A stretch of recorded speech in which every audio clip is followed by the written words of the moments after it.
Hello, everybody, and welcome to this episode of Smart Entrepreneurship Decoded.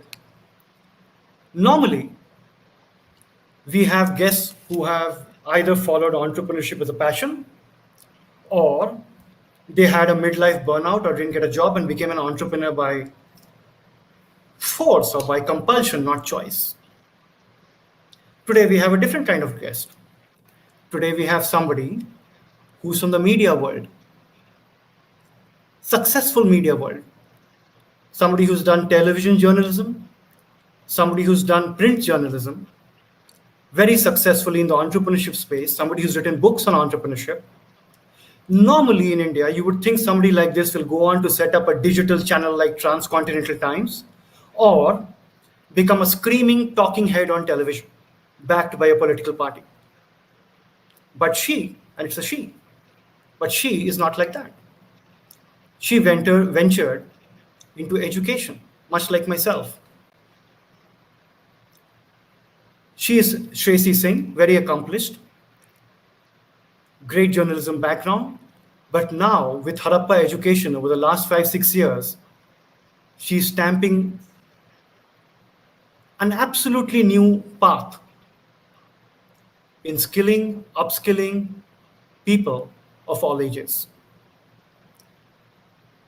I've had the privileges of having her on a panel for the Indonesia Education Forum a couple of weeks ago, and I was very impressed. And I requested her to be a guest on this show, and she kindly consented. So let's welcome Shreyasi Singh, and let's try to decode her journey and try to find out and get some insights which will help us in our own journeys as we go through entrepreneurship. Welcome, Shreyasi. Thank you, Nalin. Thank you so much. So wonderful to be on the show. So I have already seen a lot of your interviews, and most of the people who want to know a little bit about you have got all the cliched, puffed up stories that you gave in all the interviews. But tell me, why education? I mean, after journalism, which is peaking in this country, we have so 800 odd news channels now. Why would you leave all that and get into education? I mean, what happened? One fine day you decided everybody needs to be educated, or what? No, nothing happens one fine day. I don't think there are any such neat origin stories that you can wrap up and, the apple doesn't really fall one day and suddenly gives you some enlightenment. I think making um, counterintuitive or bold career choices comes out of a lot of angst and anxiety and restlessness that you feel. So it's a longer journey. So if others are feeling like that too, please, it's normal. It's good if you're feeling a little bit of restlessness and angst. I think why leave journalism is one question, and then why education is the second question. I don't think I left journalism necessarily to enter education. I left journalism for its own reasons and then thought about what I might want to do as a second career or whatever. So I think the reasons to leave journalism are actually for all its many channels and things like that. I actually feel like the last 10 years that I was in journalism, which is now 5, 6 years back, I feel like I've consistently actually moved away from mainstream television journalism. I actually started with that, and I think it was never to my taste and my appetite.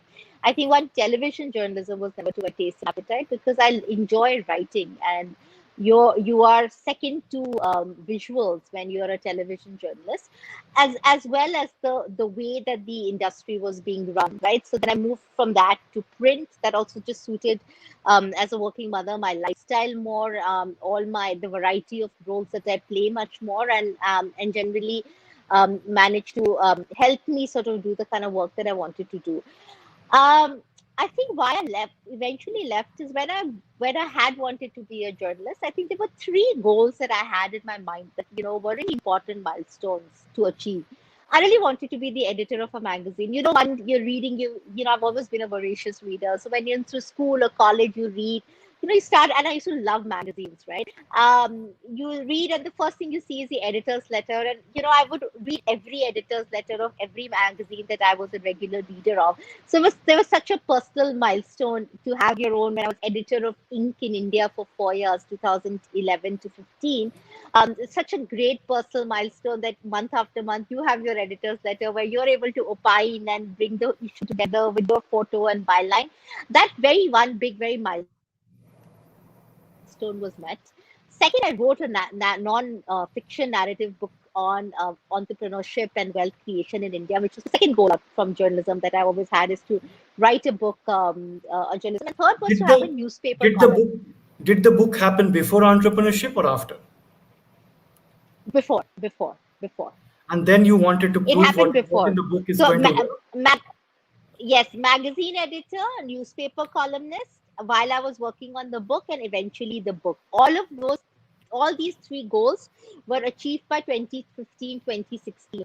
And then I felt like, hey, there was actually no news publication or media house that I genuinely wanted to join and succeed in. There wasn't enough lateral growth. And by that time, my journalism over the last 7, 8 years before that was actually very focused on entrepreneurship. So I think I caught the entrepreneurship bug while reporting, while bringing out a magazine on entrepreneurship, writing a column on entrepreneurship, and writing a book on entrepreneurship.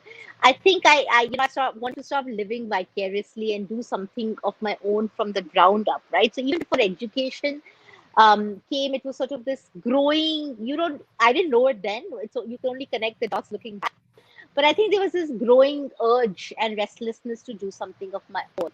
Now, it wasn't like at all so that I want to work in higher education. Not at all. There were two things that I did all of these personal. I made my own little Venn diagrams to say what am I good at, what do I like, whatever. And when I was making this decision, I was in my mid-30s, so I still have 30, 40 years, 30, at least a minimum 30-year career. So it's not a meaningless decision. It's not like you can just do anything you want to build this. And I realized that entrepreneurship was the thing that I wanted to build on. And I was also very interested in professional women's issues, right? I had set up with some other very senior women a not-for-profit for women's issues. So when a chance came, as I was very sure, so first surety was that I didn't want to be a full-time journalist. Because I didn't see the scope. I had met the milestones that I wanted to do. And I had also discovered, more importantly, that I had many other skills that were not going to ever be properly used as a journalist or as a full-time journalist. So I made that decision and parked it. Then I said, okay, between what should I do? Then professional women's issues was an important thing. Like I said, and I got a chance to work with who is my co-founder at Harappa right now. He was then setting up with someone else a women's only MBA program. And I felt like I could contribute there. I understood new age companies because of my entrepreneurship journalism. And actually, in that sense, even before higher education became this calling, it was through this women's only management program. Once I was there, I think I realized the power of the gratification you feel working in education, that you genuinely, in front of your eyes, you can see that somebody has transformed in a way that they will be a different person through their own life because of a course they did that you had put into the curriculum, an internship you got them that just became their calling, in many ways, much more than bylines and book covers. I think that sense of personal gratification and an honest day's work became very clear to me as in education. And then as I was working on that program, I also began to realize that my entrepreneurship urge was getting stronger and stronger. And I was feeling very boxed in by working in a place where I loved the work and I felt like I was having impact, but I couldn't fully control its trajectory, right? So I think that became really clear and education became really clear. And I think when those two things met is when the journey of Harappa really began. But it's So very messy and all of this happened over 24 to 30 months. So be patient, people who are trying to do this. It takes time to yeah, understand. but still, I can understand you're connecting the dots later, and there was a messy time, but there still seems to be a certain thought process that was driving it, right? Uh, that you want to do certain things, which was ingrained in you from much earlier. When you went through the process, especially the first few years, how different was it from the book you wrote? Was it tougher?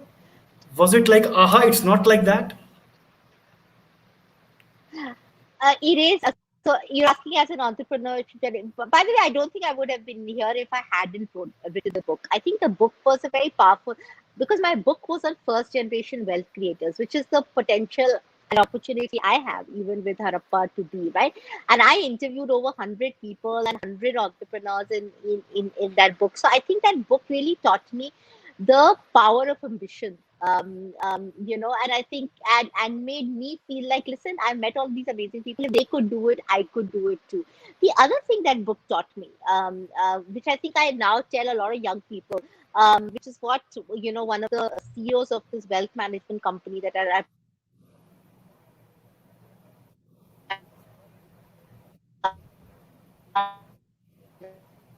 Bhagat, he told me, success of the company you're in, and even more importantly, the industry you're in, and are those growing, right? So, for example, journalism is not growing, so everybody is in these stuck, stagnant careers with nowhere to go. Really, you're constantly in this horizontal. With education, the system is so broken, right? And there's just so many opportunities. You know that the industry is growing. You can have impact with that industry, and then if you create something your own. So I think I would not be here without the book. Listen, I think entrepreneurship is tougher than anything else. It's tougher than writing a book, reporting on a story, What is, tell me bringing what out is a the toughest magazine. part? Tell me what is the toughest part, especially as a woman entrepreneur in India. What's the toughest part? And I know you speak a lot on this topic on women entrepreneurship. What was the toughest thing as a woman entrepreneur? So, Do you come from an so I entrepreneurial think one, family? I'm a Bihari, right? And I was a good student, and I was a good liberal arts student. So as a proud Bihari, I was always only told that I was meant to be a bureaucrat, right? Like everything about me suggested that that I should be a bureaucrat. And obviously, I disappointed my family and my parents specifically by never even giving the exam, let alone trying to aspire for it meaningfully. So I'm not from an entrepreneur. I didn't know the word entrepreneurship while growing up till class 5 in Patna. This was not a cool word at that time. This has all become cool in the last 10 years. So not at all. Very Bihari, bureaucrat, government service kind of family. So I'm on a very different path from what anybody would have thought that I would be, or even I could have imagined. Two things about what's difficult about being an entrepreneur. One, I think it's difficult for everyone, men and women, and I want to recognize that.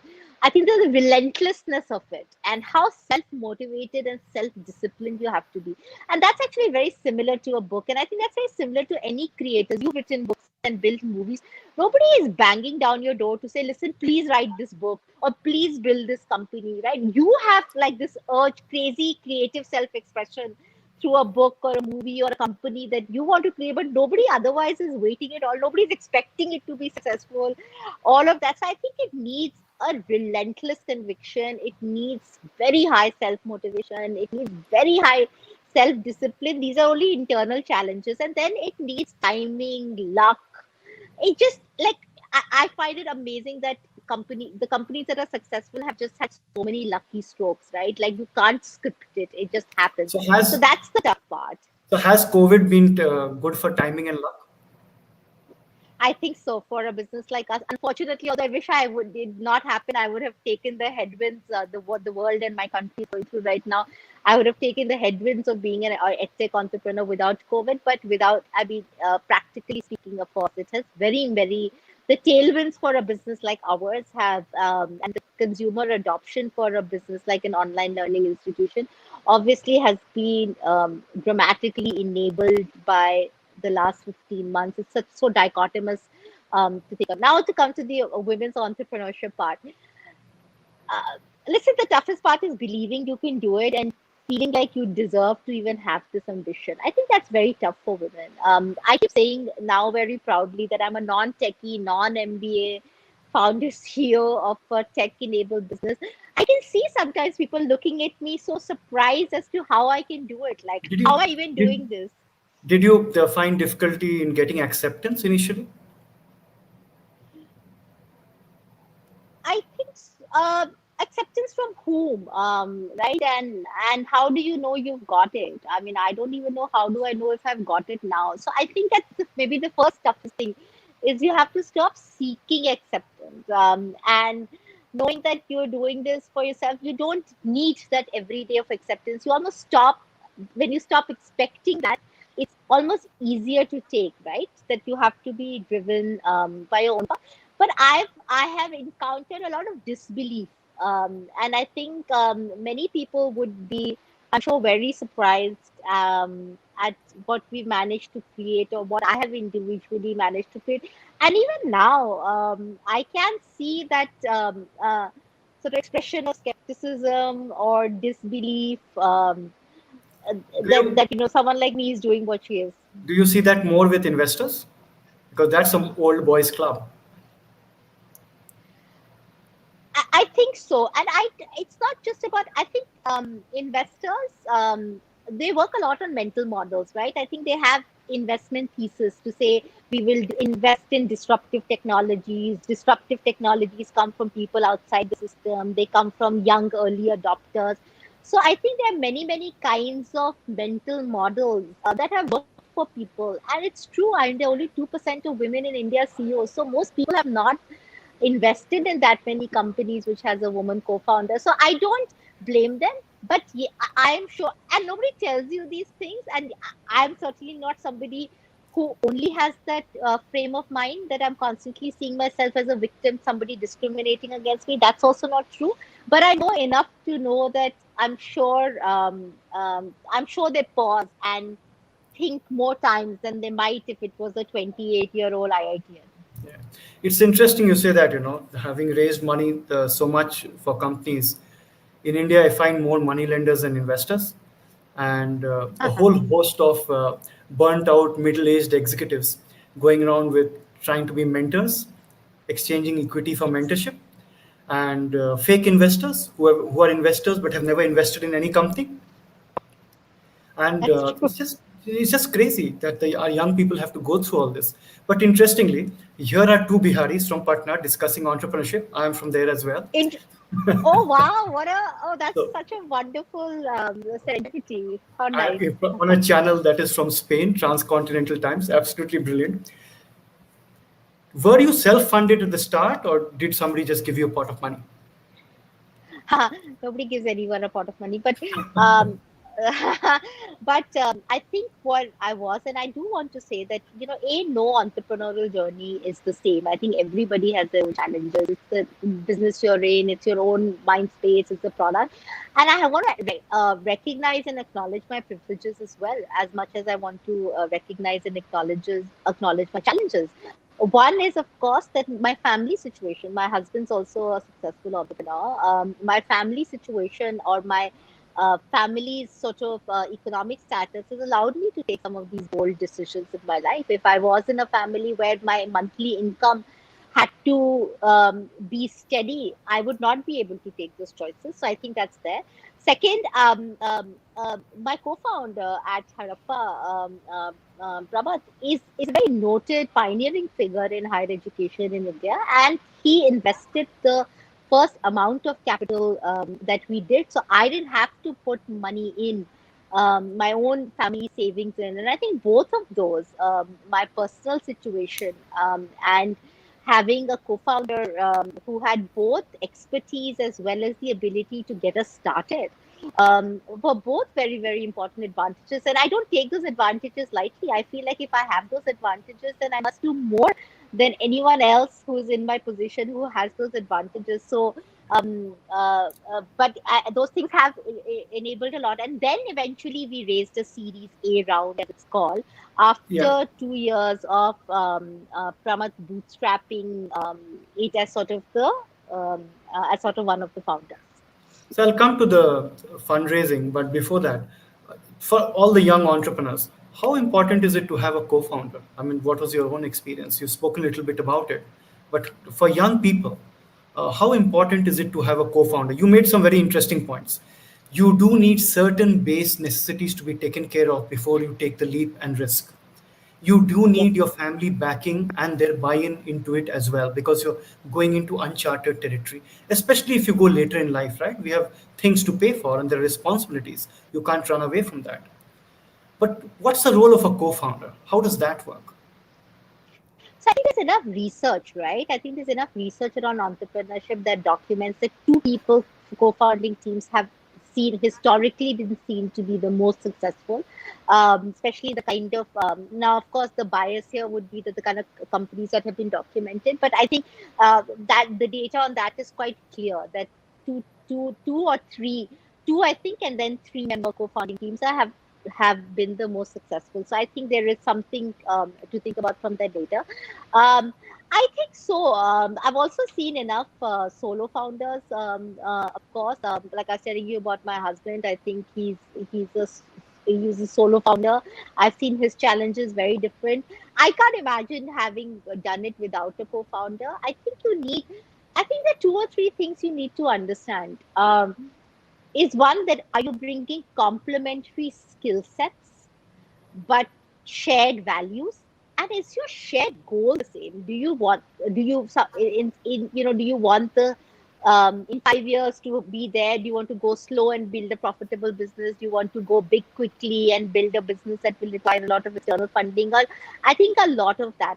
So when a co-founder works out, it's much better to have a co-founder. But this is this is the second, third relationship in your life after your spouse and things, which is can be so confrontational, adversarial, so many difficult conversations, so many tough personal dynamics, so much honesty it needs. So it's not easy. It can become its own thing to take I care of. I personally find it very difficult, right? I have two co-founders in Indonesia. One of them is a friend I have known for 40 years, and the other is a very accomplished public figure. So he is not involved in day-to-day affairs. But me and my friend of 40 years, it's so difficult to have the tough conversations, coach each other, uh, make sure that we don't descend to a lowest common denominator, but rise to a highest common factor. It's so tough. Yeah, I'm telling you, it's tougher than marriage. It's much tougher. Yes, it Do you is. feel the same? I mean, It can be really tough on some days. And I think, how do you maintain the difference between pushing each other, having that creative conflict as you build things, yet backing each other? Then when it comes to deciding who gets how much equity, there's like a lot of icky very conversations. So different. I think please don't do it if you're not ready to have like some really Yeah, uncomfortable and icky conversations. If you run away from those kinds very, of very conversations, true. you'll find it very difficult. Very true. I meet so many young teams where there are three or four people of three or four of co-founders, and I ask them, "How is equity split?" They say equal. I say, "Oh my God! Even your five fingers are not equal. Even twins born together don't grow up equal. How can it be equal?" And these are very tough conversations. If you can't have them, and then you have to also have all the other conversations on strategy, people, and at the end of the day, I think it boils down to mutual respect. Do you have? Yes. It's more than trust. I think it boils down to respect. Do you agree, or do you have a different view? No, I absolutely agree. I think mutual respect. I think personal liking also. I think you have to like that person. You'll spend so much time with them that I think if they weren't your co-founder, would they be a friend? I think at least in my case. But most importantly, I agree with you. Mutual respect, not just for each other as individuals, but mutual respect for each other's skill sets. If you are to be a it's a resource, right? Your co-founder is a resource, like capital is a resource, your general manager is a resource, your technology is a resource, your co-founder is one of your biggest resources. So you must really have respect for what they bring to the table. And I so agree with what you said when you asked a three-member co-founding team, how have you split equity? One investor, this very wise investor, when I was still a journalist and writing a magazine, had told me that I really worry about co-founding teams where they tell me that the equity is equal, which is what you said, because which means that they've not been able to have the difficult conversation and are living in a rosy world. And the second, he had told me that I find it when there are three or four co-founding team members, they all divide responsibility by business lines and different P&Ls.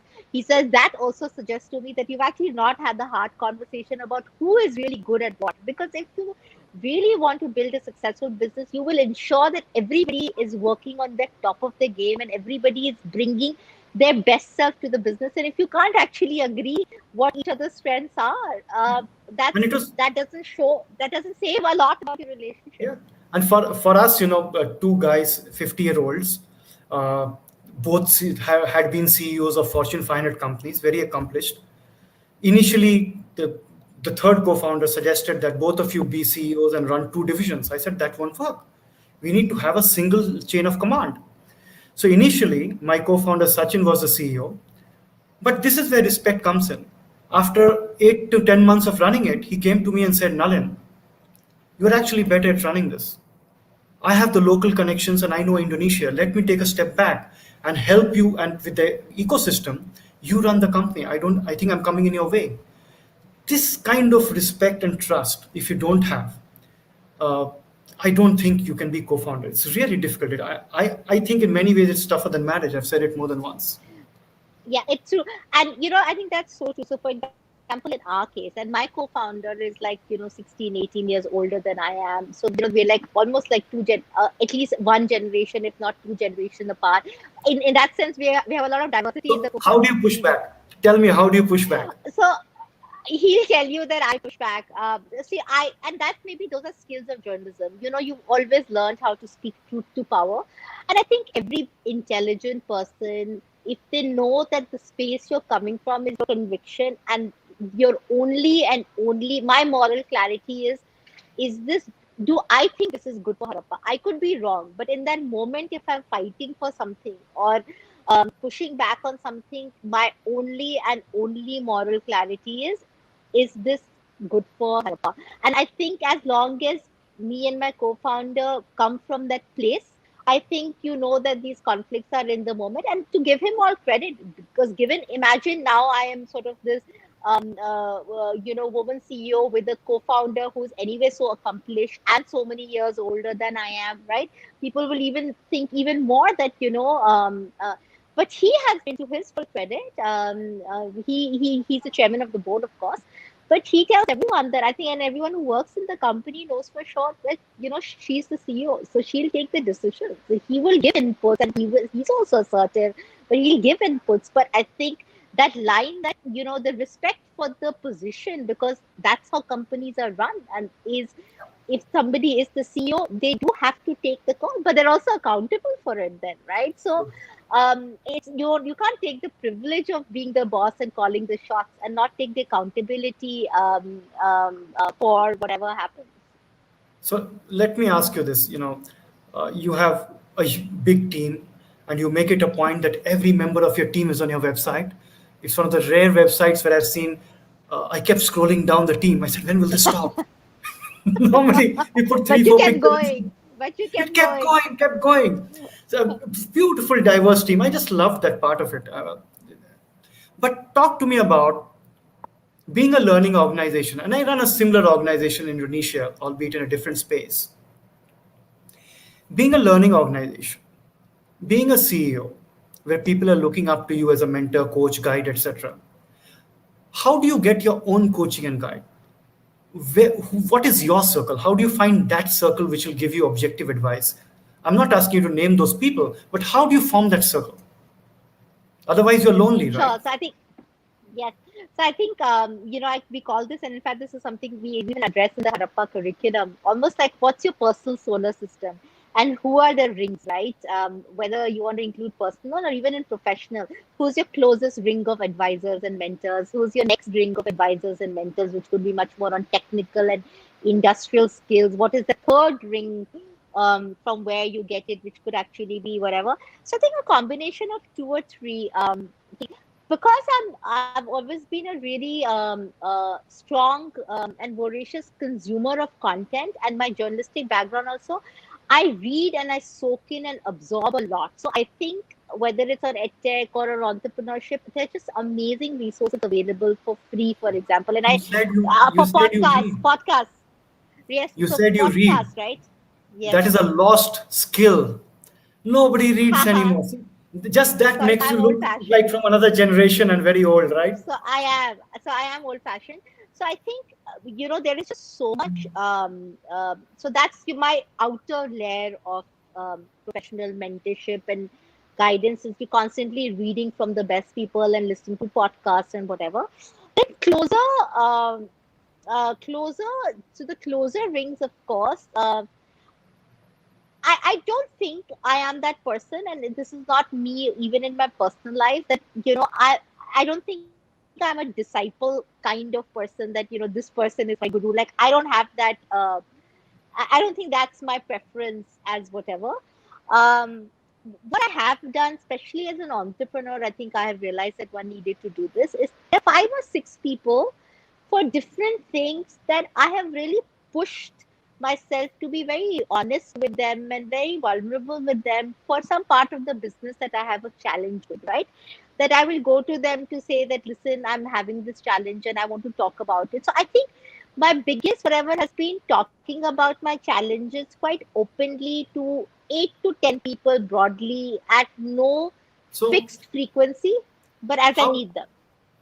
how important is that for an entrepreneur? Because it's a lonely path. They feel it's all uphill. They are doing it alone. How important is it for an entrepreneur to be with the few people where they can just be themselves without the aura of what they're doing or the problems of what they're doing? I think very important, and even more important for an entrepreneur is to find 3 or 4 people who really believe in you. It's so difficult otherwise. Like you do need, and even your families and all will be they're supportive of you that you are successful and whatever, but they really can't help you in the kind of business that you're building, right? Like you can't expect them to be able to truly understand this. So I do think that not just having access to people who will take time to listen to you is very important. I think it's very important to have 3 or 4 people in your professional life, right? Who really who really believe in you and really give you that energy and encouragement, because sometimes all you need to be told is not like, oh my god, how should you do this. It's not that. Nobody can come and help solve your everyday problems. Every company is very unique, but they say, listen, calm down, you're on the right path, and listen, trust me, you'll do it. Just whatever. I think I really value that, and I really value and I've been very lucky to get a lot of goodwill from some very senior professionals who I've encountered, continue to encounter in my journey. I definitely feel like I get a lot of good energy and vibes. And I think also if people feel like you're really passionate about the idea and are trying to do something well with some sincerity, I think people do want to support you. I don't think people don't want to support you, but Yeah. even more so, I'm very careful that if anybody pings me, whether it's on LinkedIn or whatever, to say, listen, I just wanted to pick your brains, and I really try and make the time for it because I know how critical it is. So you constantly have to pay back as well, right? True. Talk to me about fundraising. Was it as brutal as it is made out to be, or were you just lucky? So, so again, like I said, because given that me and my co-founder are not like these completely unknown commodities, young, I do think it was easier. I think we got very lucky and fortunate with the investors that we have right now. They really believed and continue to believe in So the business hold, that we hold do. that thought. So, do you think the founder's credibility is paramount in fundraising? I don't think so. I don't. I it's See, that's the tough thing about entrepreneurship. There is no ratio and there is no equation, which is why it's so tough to do it, and which is why being successful at it is such a lottery or an unlikely journey because you don't know what works. So I never like try to give prescriptive things, but I'm just sharing our experience that I think it wasn't. But listen, we're going to go into another round of fundraising where the stakes are higher for us, for the investors. Our goals are much larger and bigger. And am I like, and the company has done well and it's in an exciting space and all of that, but am I not nervous? I'm very nervous. Do I not know that there won't be huge challenges? Yes. Is it not tiring? I mean, it's immense. It's like a full-time job while having a full-time job while you're doing this. It really occupies. So it is very challenging. The no's can make you feel very dispirited in that time. Even the conversations of all kinds can really challenge you. So it hasn't been brutal for us yet, but it is largely brutal, and it does require a lot of you. But but in that process, because I know, however lucky you are, there is a process of negotiation and paperwork, which is quite frustrating. Did you at times think that, do we really need to raise money? I mean, can we not just continue the way we are? No, so I mean, actually, the last bit of negotiations, there are lots of like I said, these kind of conversations which are not fun to have with each other, with the lawyers, with investors, and all of that, and that the whole audit and all of that is like mind numbing, right? And it's just like excruciating on some days. But no, I never felt like we don't need to do this because where will the money come from? I think again there we were very united with Harappa. We know that we want to build a scalable, scaled company, which is a really strong brand out in the world. That our vision and mission does require us to have the have financial muscle and the capital to invest in what we want to do. I think we are very clear. Like we don't want to do anything too small and niche. And so I think once you make your vision that, you have to accept the reality of what your vision will take. And if it needs to take external funding, no, I've only had gratitude that we've got it. I've never felt like, why did we take it? And in some way, people don't understand this enough about investors.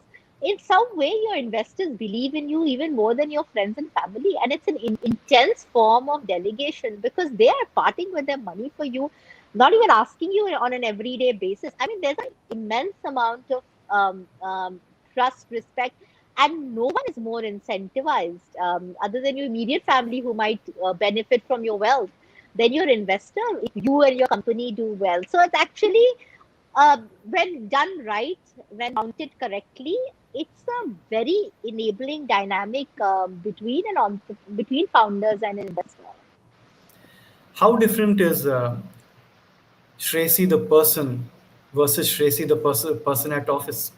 Is it two different people, or is it just the same extension? This is so, like, I don't know if you can ever answer this question without your own biases. I don't think too different. I'm sure I am different, but I don't think too different. I think I change a lot, and I think people around you, closest to you, sometimes actually don't want you to change. So, but I think I'm quite hungry for growth, right? And because I've done so many things, especially in the last 4 5 years, I do feel like I've changed a lot. But I think that change version is similar throughout. Um, yeah, I don't know if I can answer that question. You'll have to ask others So, who know me both at okay, work and at home. I'm going to wind this down with another question, and then we'll wind this down. So obviously, when I was looking through what all you do, is there a foundation or a charitable site that you're working on? Not right now, unfortunately. I think right now it's all very focused on the Harappa. My father actually, after he retired, runs a not-for-profit to help children, out of school children or even children who are in school and primary schools or actually senior schools in government schools, but whose parents are those children are first-generation learners and have no way for their parents to be able to coach and tutor them, so remedial. So I'm quite invested in that, but nothing formally or in a structured way right now at all. So you come from a fairly, what we would call a stable, accomplished family, etc. Uh, why do you want to take all this trouble? What for? What's driving you? Um, Ambition. I think, a couple of years back, I wrote this sort of personal vision statement for myself, and I'm executing that. I think I've owned it, and I think that's for if any women are listening. I've owned my ambition as a woman professional and entrepreneur to say that. So I'm sort of, and that ambition is not just for wealth. And I think wealth doesn't just buy you like nice holidays and nice things. That's, of course it does. it buys you freedom and autonomy, and and I think that is just I think everybody should strive for freedom and autonomy, and also growth, like the experience of growth. I mean, like, building Harappa has been such an incredible personal growth journey. More than anything, I have learned so much. I've had to learn so much that in no other situation would I have learned. So I really value my personal growth, and I really want to feel like I fulfill all my potential. I think I'm very scared of not fulfilling my potential. So what will be next? Given a choice, you've done journalism, the television, print, writing a book, uh, higher education, company, entrepreneurship, Series A raised. Hopefully, many more series to come, and Harappa, well done. What would it be next for you? So I think Harappa continues to be a calling and conviction, of course. So it's so difficult to put any timelines to this. But if I had to do something else, right now, or several years later, whenever time permits, I think it will be broadly in entrepreneur. Like, it will be an entrepreneurial activity, but I don't have to be a founder. But it's You just are that not I'm a building Bihari. something. You are not a Bihari. A Bihari would have said politics. नहीं politics नहीं. I have to be a builder. Like, I create. I think I want to create. And now, just seeing everything around us in India right now, I genuinely feel like we have to invest so much in health. So something in healthcare, health tech, whatever. But only and only Harappa for now. Okay. Last question. For such a modern company and for a young achiever like you, why did you choose a name that's so old from history? You people asked us so many questions when we decided it's in modern day Pakistan. It's a dead civilization. You guys are the future. That was so old. This is tech enabled. But I have to tell you, Nalin, I think the day we decided to call our company Harappa was one of the most. There were three, I think, three very important, and we can talk about that sometime else. Three sort of moments in which I became very convinced that Harappa is what I really want to build and make successful over the next several years. But one moment was that naming of the company Harappa, and I'll tell you why. I think, again, my co-founder and I we were very determined that our cultural heritage, even if this company goes to Indonesia, goes to the US, and as an online English language learning company, you can access markets outside of India.